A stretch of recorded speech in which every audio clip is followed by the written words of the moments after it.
hundreds and hundreds of veterans who are simply not being taken care of by our government. This is the same government that loves to talk about respecting our brave men and women in uniform. Well, let's do more than talk about respecting our brave men and women in uniform. Let's be there for them as a nation when they need us the most. And Stephen Harper's got to start joining his acts to his brave words, because they're simply not there for the veterans once these things are done. NDP leader Tom Mulcair reacting to today's Veterans Ombudsman report. For more political reaction, we get the view from the Hill. Our regular Tuesday MPs are scattered all over the country during prorogation. We couldn't get them all together except for Conservative Voice of Reason MP James Rajat from Edmonton. In today's Liberal corner is BC MP Joyce Murray. Here in the studio, our Common Sense NDPer is Malcolm Allen. Welcome to you all. James, I guess I want to go to you first on this Veterans Charter. There's some people that are worried this is just talk and not anyone, no one's walking. Are you pretty convinced from your side that the Veterans Charter is going to be dealt with once and for all, finally? I am, Don. In fact, and as your interview with the Ombudsman pointed out, he said it's a very comprehensive report that they've looked at over a number of months and years here. So I think it is appropriate, as Minister Fantino said, to have an all-party committee review the findings of his report, his recommendations, and make recommendations to the minister in terms of what action needs. We have invested monies, I mean, as recently as last year's budget, towards veterans in terms of improving their benefits. Obviously, more needs to be done here, and that's why we do welcome the report by the Ombudsman, and I look forward to the committees examining that and reporting that to Parliament. Is that good enough for you, Joyce Murray? No, it's not, Don. This is a huge embarrassment for Canada. I don't think there's a single Canadian that can support the fact that our most affected veterans, people who are severely and permanently incapacitated, lose almost half of their benefits at age 65. And families, of course, as Sean was saying earlier, suffer a lot when their family member is severely incapacitated. These things should have been corrected by now. They were discussed in a committee that I sat in on probably 2 years ago. Why is the government not acted? The cost would be minimal. And I did a rough calculation that to extend those benefits past 65 for those hundreds that would lose them would essentially cost Canadians approximately 2 cents each per month to do the right thing to those veterans. Okay, let's have your 2 cents worth. Well, clearly this government has failed veterans. I mean, it is an issue that they have literally known about. It's been studied in the past. It's an issue about whether you want to correct it, and the government clearly has not taken the onus here and made those corrections. You know, my colleague Peter Stauffer, who's our veterans critic, has been on this file for a long, long time, and has said from the day that you enter the forces up until the time that we tend your gravestone, we owe a debt. And clearly this government has not taken on that obligation of that debt. And now's the time for this government to step up. We don't need a further review.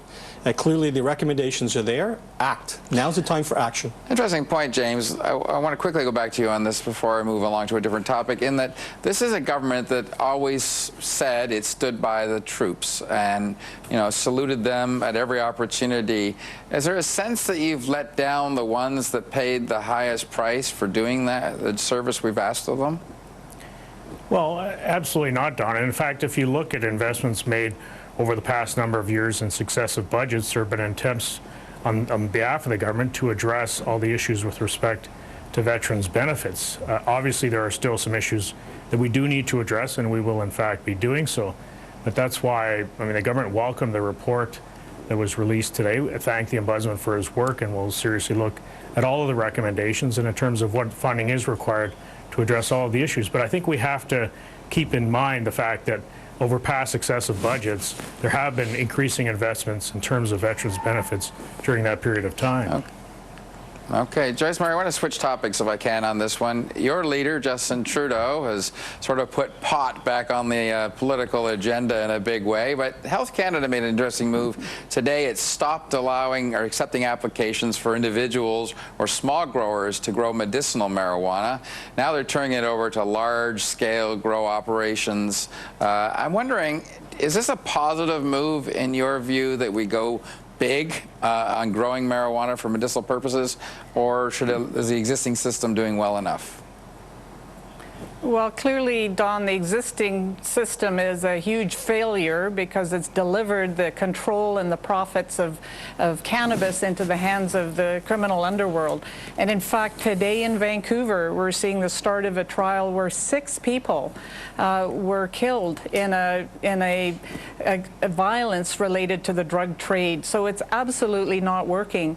I think what's interesting here is that the government is announcing on the quiet, actually, the largest initiative of legal production of cannabis in the history of Canada. Why? To have safer streets and to make it safer for Canadians.